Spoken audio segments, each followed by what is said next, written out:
Thank you, everyone, for joining us today here at Toyota Stadium. We really appreciate you guys taking your time to join us. So we're going to get started by introducing our guest here, FC Dallas President Dan Hunt, André Zanotta, Chief Soccer Officer and Sporting Director, and Eric Quill, Head Coach. We'll get started with questions in the room in just 1 second. We'll ask you guys, please raise your hand. We'll bring the microphone around to call on y'all. We're going to go to Zoom if we have enough time, and we will start with opening remarks.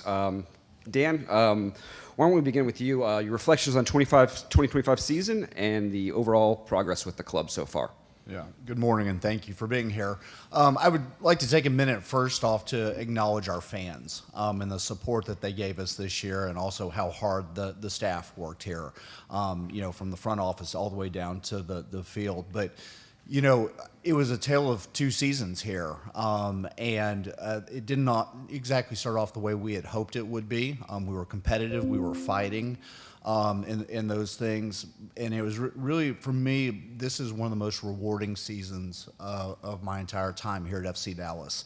I could not have been more proud of the fight, especially over the last 10 games of the season and the effort that this team put forth to get into the playoffs, because in July, we weren't where we wanted to be, and that happens sometimes, and some teams will give up and quit, but I think everybody got to see why we selected Eric Quill as our head coach here. First off, he's a great tactician and understands the game, but his desire for the game and the competitive nature, because our teams didn't give up, they fought, and one of the most impressive things was our road record this year. It was something really, really special, where most teams struggle on the road in Major League Soccer, and our prior year, that was really our Achilles heel, was a lot of our road play. This team was fierce and competed and had so much success on the road. And for us to make the playoffs and make it not just we weren't a play-in team this year. We were actually in the regular playoff grouping and played a very good Vancouver team. And we're seeing that now. They're playing in the final, and a lot of credit to them. But I really could not be more proud of this organization, the people, the fight, the coaching staff, all the effort that they put in this, and then the players and the success that the players had. And also, we've all had a couple players help get their countries into the World Cup. Petar Musa, what a great story in Croatia, and Dietzen now in Haiti, what an exciting story. So this has been an incredibly rewarding year for this club, and most importantly, a foundation. And I told the players, and I've told a lot of the staff here, that, this is one of those building blocks. If you want to be a champion, this is one of these building block seasons that you have to understand that it doesn't always go your way. But you have to fight through those things and deal with adversity and deal with things that don't go right, and continue to be your best and put that effort in every single day. And I think this was a really important moment for this club and for the future with what we're building with Eric and Andre here, to take that next step to lift trophies this next year and beyond. So like I said, I could not be more proud of everybody here in this building. I could not be more excited for 2026. And I know under Eric's leadership and this love for the game and the passion for the game, great things are going to happen here for the club. And I'm also so excited because 2026 is really a year of soccer coming, with the World Cup and everything that we have happening here, and how Dallas will really be the epicenter of World Cup 26. So this is a great moment to be in this business, and again, just so proud to be part of this FC Dallas family. Thanks, Dan. We'll next go to Andre, who will provide his perspective on the club's roster evaluation and soccer operations. Good morning, everyone. Thank you all for being here. Well, we came from 2024 to 2025 with a lot of roster changes. We made a very profound, a lot of moves in the roster, and many players left the club 2024 to 2025. And as Dan was saying, we're very proud how the team finished the season and the fight in the last couple of months.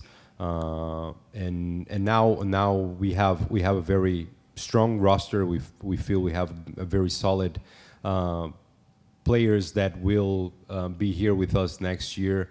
And from there on, we're looking to add a few more pieces that want to that we really believe will raise the level and make us even stronger. So I'm excited. We're working a lot for the last since the season ended. We were already targeting our players and then we focused more on trying to finalize those negotiations and players that we believe they have the profile that we need, and will make this team that end of the year in such a good way. And obviously, we wanted to go further in the playoffs, but we played a very, very strong opponent that is doing and having an amazing season. So, but I'm confident that 2026 will be a year that we will make our fans very proud of the way we're playing and the style of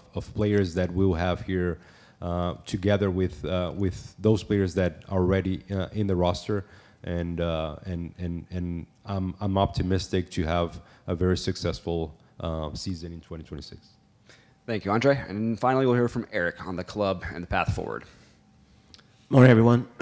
I'll start by just, again, I want to thank Clark and Dan and Andre again for taking a chance on a first-year head coach in Major League Soccer.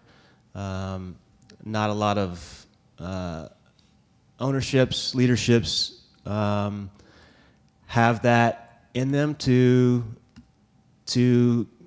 hire an unproven product. And this season for me was amazing because of the challenge. I felt like a rookie again, which I was in a lot of ways. Going back to my first year as a Major League Soccer player at 18 years old, knowing that you have a lot to learn, knowing you're in a business that doesn't give you a lot of time to learn. And what I was really proud of was how staff, players, front office, everybody came together with a belief and never lost that belief when they could have, when the season was in July. You could have said, here we go, this is why you don't hire a first-year head coach that hasn't been in the league. All the naysayers, all the negativity that comes with it, and what we did was we were resilient, we were together, and the players deserve so much credit because, to Dan's point, I've seen it a million times. They could lay it down and chalk it, get ready for next season. But these guys, credit to them and the character we've built within this roster is we have warriors, and you saw that firsthand. We have guys that are committed, and by the end of the season, I think you saw a team that really believed. So what we did was built a foundation, the building blocks to be champions. We saw a team that's in the final right now in front of our own eyes, 3 games in a row, and we know pound for pound what we went against and what we are, who we are, and that's the difference going into this season is we know exactly who we are and what we need to be. There's no more tinkering. There's no more experimentation. There's clarity. And so that's why the excitement for us is here, for myself, is because the clarity is so real that we're talking about exactly what we need to go after. It's not wholesale changes. It's so the future is really, really bright. And if you're a fan of this team, you're going to want to be around here in 2026. Because the momentum it's not fake, it's real. And I know that firsthand. I'm excited, and I want to thank the organization, everybody, top to bottom, everybody that works on the stadium, inside the walls, outside field. This is truly a family organization, which is why I was so excited to come back, as you can feel it. It's authentic. And I love coming to work every day, and we are on the verge of doing something. I know that. I feel that. I think people feel that have been around here. And so, like I said, I just want to thank those that are part of it. Thank you those be here this morning, and get ready for 2026. Thank you very much, gentlemen. With that, we'll open up questions to the room. Abraham, go ahead and please start us off. Hello, good morning. One question for Coach Eric, one question for Dan. Coach, what's the biggest single lesson that you take away from your first season as an MLS coach? The solutions are always there if you're willing to search for them, and if you're willing to stay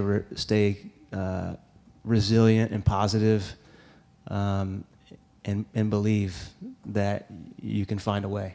And that's the biggest takeaway is you're going to lose some games. Nobody's going undefeated in this league, but the character of people, the leadership, the belief, your staff, everybody committed to each other, and that's what again, the collective mentality and buy-in is what got us out, and so that's probably my biggest takeaway is when you believe and you lead in a way and there's no finger pointing, there's no victims. It's just let's roll the sleeves up and find a way, and that's what we did. Thank you. Dan, one question for you. How imperative is to have an elite player, a superstar player, in order to, like Miami and Vancouver, to achieve getting to the MLS Cup final game? Yeah, and first I want to address something that Eric said is the solutions are there. He recognized that changing our formation, which is no secret to anybody here, allowed us to really change our success here or how things were going. So I give him so much credit because so few coaches are willing to change their tactics, and it typically gets away from you when you do that. And a credit to him and his entire staff for the willingness to do that. It led us to the playoffs, and so that should go recognized. That he said it. The solutions are there. With your question, yes, this year is a really interesting one because you do have some superstar players that have gone, but a lot of the champions throughout history, yes, they've had good DPs. Sometimes, obviously not to the extent of, I think, what we're seeing in Miami this go around. Vancouver's just a very good team, though. And if you look at those pieces that they put together, they're working so well as a unit. It's a very committed group of players. Obviously, Thomas Muller's a special player. There's no question about that. I mean, we have great players here. Petr Musa is a great player, still young in his career. And one of our big focuses this offseason will be adding players that will give our forwards more opportunities to score goals. We have plenty goals there, and I think we've only scratched the surface. And he is an elite player. I'm excited about Logan Farrington. But yes, this year is one of those ones that is driven a little bit by, I think, some big names and DPs. And it's exciting for the league, too, to have two different teams in the final. This is a good moment for Major League Soccer. But we're focused on what 2026 is going to be. I think this is going to be something really special at this club. And we want to elevate those star players that we have with new additions. Andre, what positions needs to be addressed for next year? I don't like to just make it public what positions we're looking for because just our opponents and even our players. But we throughout the year we address already. Our scouts are working on every position, and we have a list of the players that we have clear the profile of players that we want. We discussed this with Eric. And then we start working and building our list, and towards and as I said, after the end of when we got eliminated, we focused on bringing the right players that will really make us a better team in 2026. But we'll add in different in midfield and in the attack. So we'll have players, and we want to give Eric a bigger headache and have more options that will make him really look at the roster and say, well, I have options that any of those players that I pick will keep the level of the team at a high level. So. Over here. Good morning, gentlemen. Pedro Silva, Televisa Univision. First question is probably for all three. The second one for Coach. The first, following up on Abraham's question, I understand that perhaps the roster additions are not defined yet, but is there a focal point as far as which leagues, European leagues, South American leagues, Liga MX or MLS, that you guys will be focusing on those additions? And for Coach Quill, Coach, what would you say regarding one specific player, Lucho Acosta, because they brought him here as one of the key additions at the beginning of the season, but it didn't seem that he fit the mold. What would you say why he didn't work out as far as that experiment? So those two. So we have very clear on our mind what we need and the profiles and positions that we need, and we're working on that, and we're close on a couple of players that we wanna sign. Still some details to finalize, but I believe we'll get it done in the next couple of weeks. And we look everywhere. We in this game we know there's talent in Africa, in South America, in Asia. So we have scouts in Europe. We have scouts in South America. We have one scout in Asia. So we keep getting players from different places, and for us, it's, as I said, it's the right fit and the right profile. So it's not that we're just focused on a single market. We now with all the so many players coming to MLS and seeing from different leagues, we understand better where we need to focus more. But every region has talented players, leagues that are strong that we found, and this league has shown that players that come from different places can be very successful here. It's very easy. I mean, I think our process has maybe been the best it's ever been. Scouting-wise, they've built out a global scouting network. We have a very few open roster spots. Again, no secret to anybody here. And they have defined each position, and there's a couple players in each one of those that we've targeted.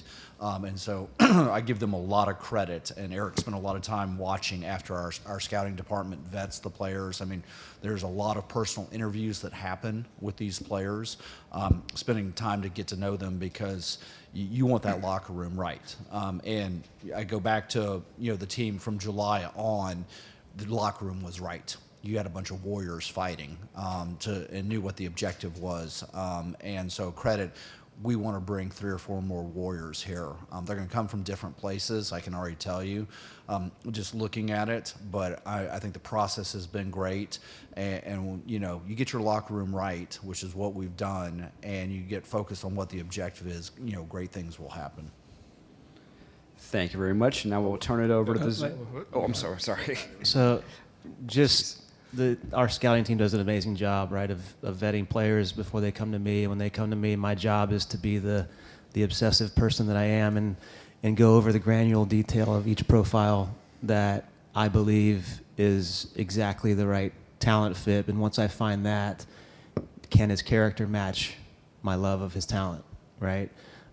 Because I won't substitute character, right? You can be the most talented person, but if your character isn't what this club and what our DNA and ethos is, it's just not going to work. And so it's a process, and it's a process not to be taken lightly.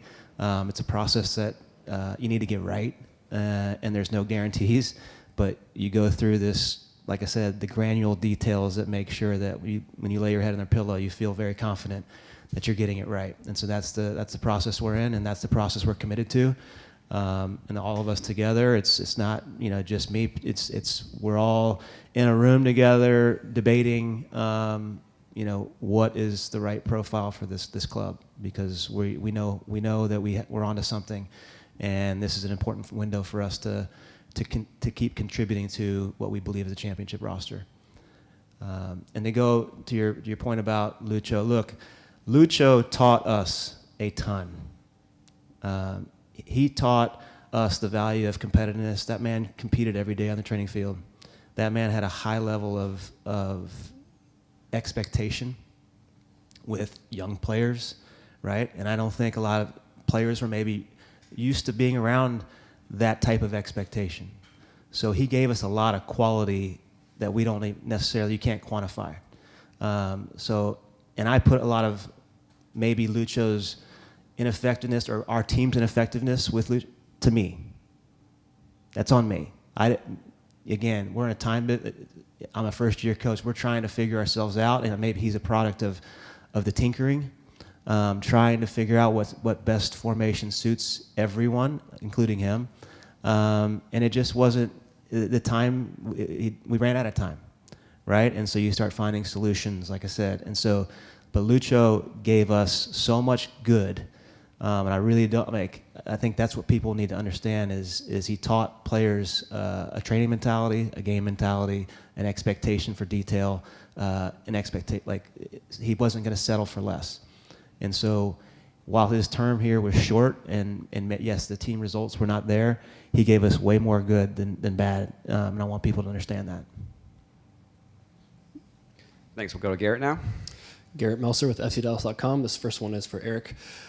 We mentioned the formation change already, and you said you don't really want to be chopping and changing next season. Does that mean you're settled on 3-5-2 going forward? And if so, how do you want that to evolve as the season progresses? I mean, in a form of, you can say that, but we're still, there's a lot of variations you can play with what we were playing, and so we're aware of those variations. We're building the roster into those variations. I don't believe in being a one-trick pony. In this versatility and being able to tweak tactics is important, and so, but you have to have the pieces when you want to tweak that it's seamless and you can fit them right in and change for yourselves or for opponents, whatever it is. So yes, you're going to see a lot of similar type formation as our primary this next season, but as you can see, if the solution is to go 4-2-3-1, 4-3-3, I'm not scared to make that the solution. And so this game is evolving with tacticians, with versatile rosters that allow you to keep teams guessing a bit. And so, but we're gonna commit to what you saw at the very back half of the season. But there's a lot of versatility within that. Next one for Andre. With that answer in mind, that 3-5-2 is probably the way to go, but it can always change. How do you go about recruiting and finding players who fit that system but can also be versatile and change to different systems if need be? Yeah, we discussed this a lot, and it's just, as I mentioned before, I just want to have a roster full of options that Eric can play in any style that he feels is the right one for us. So knowing that this is the primary idea for our coaching staff, it's obviously that's what we're targeting right now, players with that profile. But we want to have options in the roster. We want to have a roster deep enough that if Eric needs to move to a different formation or a different style, we would have those pieces in the locker room that he can use that. So we're addressing this right now, and I feel good about what we discussed and the options that we're trying to bring. Hi, Carlos Nava with ESPN. So, Andre, what is going to be the expectation, the real expectation for next season on the field? And what is going to be the role of the academy players? Normally, because the tradition, this team has been huge with the young players. Last season, maybe I'm wrong, but beside Nolan Norris and Michael, there wasn't too many academy kids on the field. Some of them were let go a month ago or something like that. So what is the expectation with all of this? Thank you. Yeah, so last year we had Josh, we had Diego, we had Anthony, we had Michael Collodi, Nolan. We had a few, and this is in our DNA.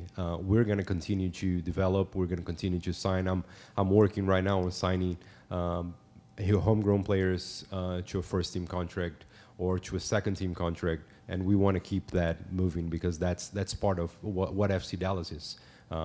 And we want our players to keep having more opportunities. North Texas is, for me, an amazing platform, and especially in 2026 with Mansfield, it's going to be a great, we are super excited with 2026 for North Texas and allowing our players to have the opportunity to play in such a great stadium in a nice community. So we're going to continue to build. We continue to count on our young players. We have players that will be that were in North Texas last year that will be with more time in the first team, and that's then on them and how they show the coaching staff that they're ready to contribute in our games, in our season. We're going to have a long season. We're going to have we're back at playing Leagues Cup, so it's another competition that we're going to play, and there are more opportunities for our players to have minutes. So those young players we're always watching. Our first team coaching staff is always watching academy games or second team games, because that's the future for FC Dallas. I'd also like to point out Shaq is from our academy and Chris Cappy's. It's just a different generation of players here. It is still our DNA and our ethos to develop those players, and I think we have as good a generations of players coming up again, taking us back to those classes that had Jesus and Paxton, Cervania, Cerrillo, those great players. We're starting to see in some of our younger categories that level of talent and maybe beyond. And with the world watching Dallas, because the World Cup obviously, it put more expectations, bigger expectations with the FC Dallas for next season on the field. Because of the World Cup, you mean? Yeah, because most of the soccer eyes are going to be watching Dallas and United States. We said we won based on how we finished the last season and making the playoffs, and we've. It's always tough to be eliminated, and we want to go further. So we want to be again in the playoffs, and we want to go further. We want to win trophies here. That's why I'm here. We always and Dan mentioned about the interviewing players that we want to sign, and we always tell them.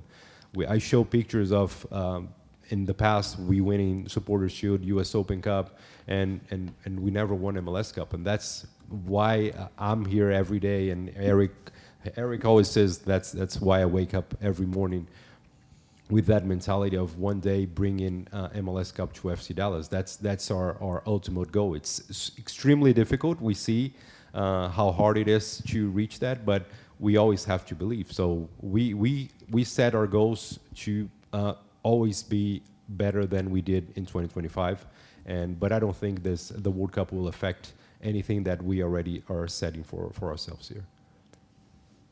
Great, thank you. Now we're open up to the Zoom. Nathan, can you go ahead and read out your question, please? Nope, Zoom room audio difficult. Yes. Okay, we can hear you. Go ahead, Nathan. Oh, we're good. We're good. Okay, good. You can hear me? Yes. Okay, good. Nathan Hill with Afterburn Soccer. This is a question for Dan. Obviously, Major League Soccer announced a huge season shift that really changes everything, for Major League Soccer to align with other leagues across the world, and impacts transfer markets and things. And I'm just curious, how involved were you in that conversation with other owners and with the league? And really, if you could, knowing your dad, how important he was and is to this league, how many seeds he planted. I mean, what do you think he would say about this monumental shift for Major League Soccer as a sign of maybe where it is going and how it has grown? Yeah, well, I'll start with my dad, and I think many of you know here, I tell everyone I have the greatest job in the entire world. This is the last project I got to do while he was still alive.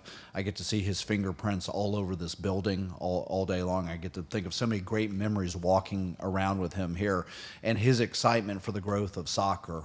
Really, this is something he fought for his entire business life, was to grow the game. And he was an innovator, right? That was who he was. He fought to make changes, and I go back to the NFL. He was really the father of the 2-point rule in the NFL, and he fought for almost 20 years to get that put in. And so, it's natural for leagues to make changes, and us going to the traditional European calendar, I think, is really a great thing.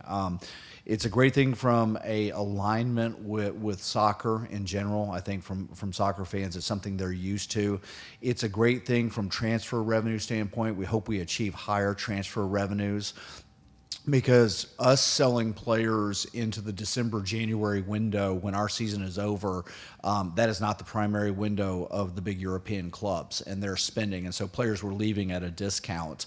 I think raising those values will allow us all to reinvest inside Major League Soccer.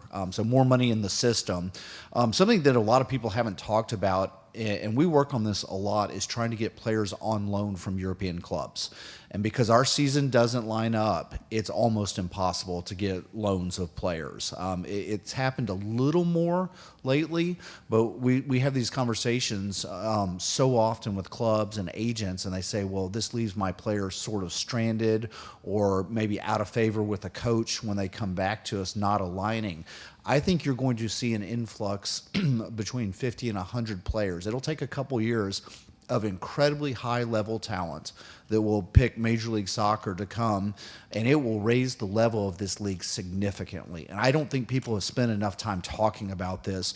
And you'll have a lot of the big European clubs that have stables of players that will say, look, our young player needs a year.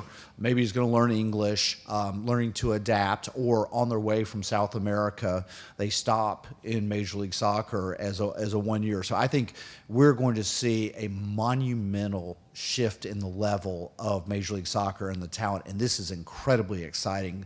I give ownership, I give the league a lot of credit for the innovation. The World Cup is the perfect catalyst for us to do this.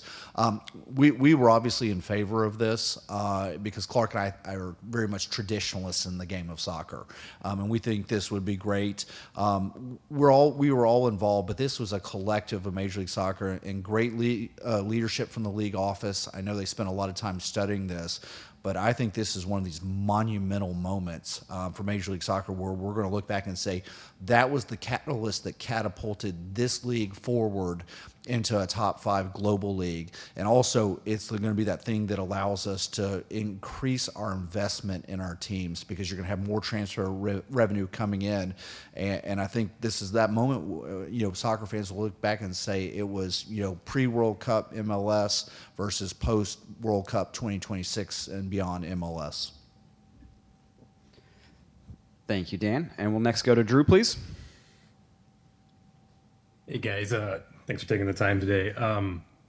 Andre, Eric, this is kind of for you guys. I'm curious your thoughts on the roster construction models that are in MLS these days. This season, you guys went with the U22 model with 4 U22 players.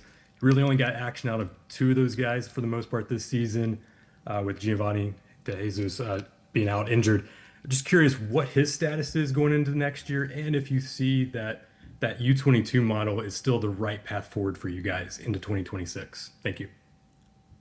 Thank you. So I think there are pros and cons in choosing each of the models. We believed for last year and likely for this year, the 2 DPs and 4 U22s is the model that we want to continue. Obviously, gives you also another flexibility with GAM for those that are familiar with the MLS rules.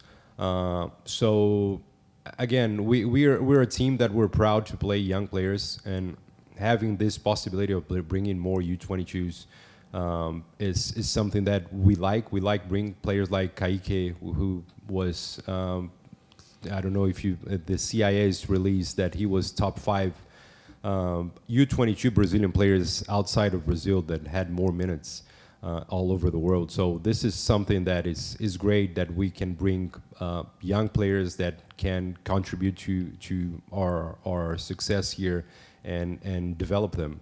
So we like this model, and we should continue in 2026 with that. And as for Giovanni, his progress has been amazing. Giovanni has been the last month or so been working even harder. He's like, Giovanni's been out for more than 2 years now.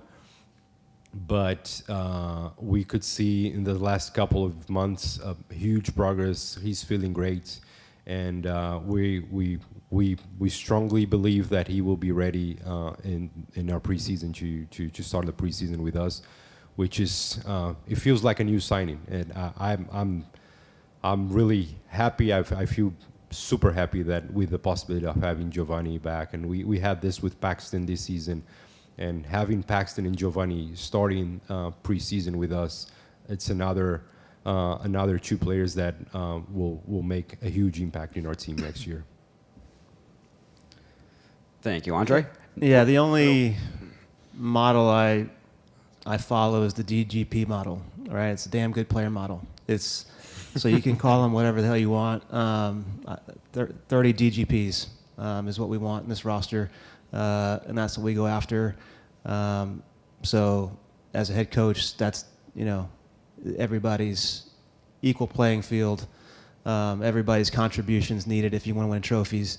No single player is greater than the other, and that's just the model I go by in life, and will always go by. So. Great, thank you. Next, we'll go to Peter Wempton, please. Hey guys, first off, Eric, congratulations on getting that team into the playoffs. That was very impressive and entertaining. My question is for Dan. I was hoping you could give some background and specifics on how you and your brother and the team arrived at the decision to do this version of the stadium rebuild project. In other words, did you guys ever consider building a new stadium somewhere else on the property or playing elsewhere in a different venue while the work was being done? And how ultimately you guys balance playing inside the renovation for 3 seasons and how that affected the team on the field, the fan game day experience, and ultimately your team's salary budget? Thanks. That's about a 20-part question. So we looked at a lot of options, and this is dated back for a number of years, right? We recognized that the sun was the biggest challenge. The number one request from fans was roof structure, and then, you know, amenities, restrooms, concessions, things like that. You know, there was never really any consideration of building a new stadium on the property. We looked at it, we thought about it, right? You're going to analyze this from every angle possible. But we love this building. One of the great beauties of it is there's not a bad seat in the entire building. The viewing angles are amazing. That was something my father was incredibly focused on. But, you know, when we built the stadium, we were coming out of a time where Major League Soccer was about to not exist. I think a number of you have heard me tell the stories over and over.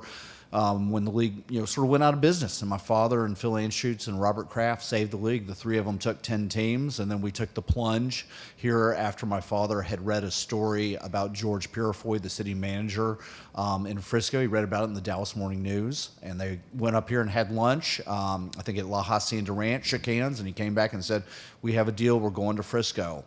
And he had told us, you know, as his health was declining, Clark and I were visiting with him, he said, "Guys, we're way early, but I put you guys in the right spot. This will be incredibly successful. Frisco will be one of these epicenters of the Metroplex. You're just off the toll road. You're in the perfect location. And the toll road one day will go to Oklahoma," which he was right about.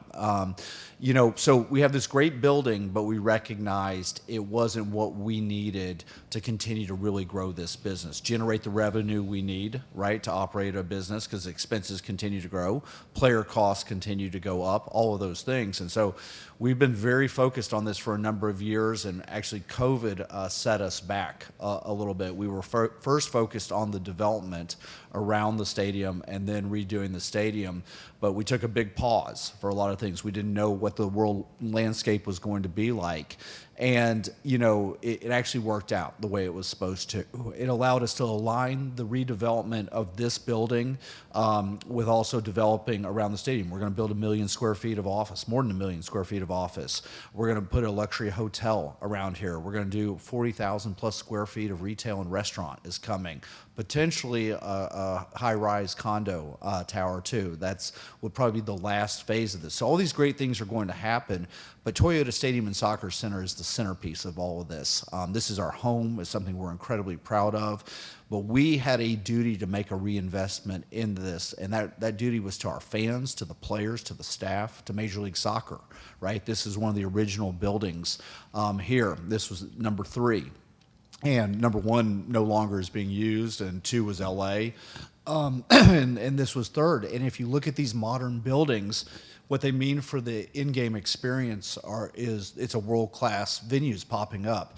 And so we studied it a lot, and really it was easy to do this in that the bones of this building are amazing. And now we get to spend $200 million on this building because that's what it's going to cost, and give everybody what I think will be one of the finest small soccer-specific stadiums in the entire world. This is going to be a pinnacle building that people are going to look to. And, you know, one of the design features, for those that don't know, we're not exactly on access with the Sun. We're on access with the City Hall. And that was a design feature that my father had wanted to make sure that this stadium mirrored City Hall. So that's why you're going to see a unique roof structure here.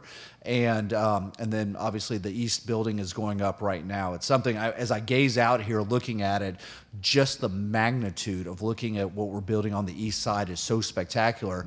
And the building that we're in right now on the west side is coming down. And the magnitude of the structure on this side is going to be unbelievable. And so I'm so excited to be able to do this for everybody who's a member of our FC Dallas family. And the decision to stay here, really, it wasn't much of a decision. When you think about it, we didn't want to displace our core fans, core season ticket members, and go somewhere else. Could we have sped up construction? Yes. But that wasn't what was in the best interest of the club. It wasn't in the best interest of our fans.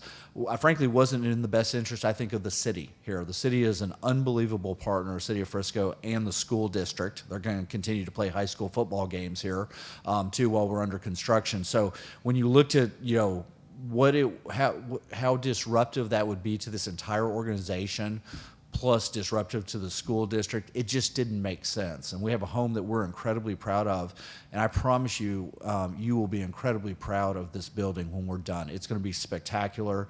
You know, when you look at it and you think about it, 6,000 club seats, we're going to 57 suites.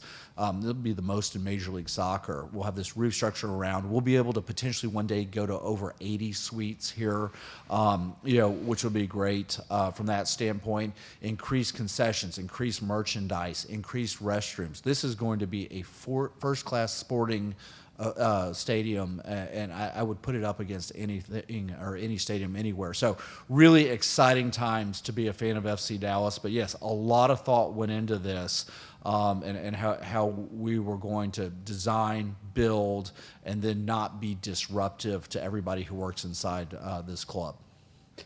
Thank you, Dan. And we'll turn it over to Sam Neighbors with Dallas Sports Nation for the final question. Go ahead, please, Sam. Hey guys, thanks for your time today. This question is for Andre and for Eric as well.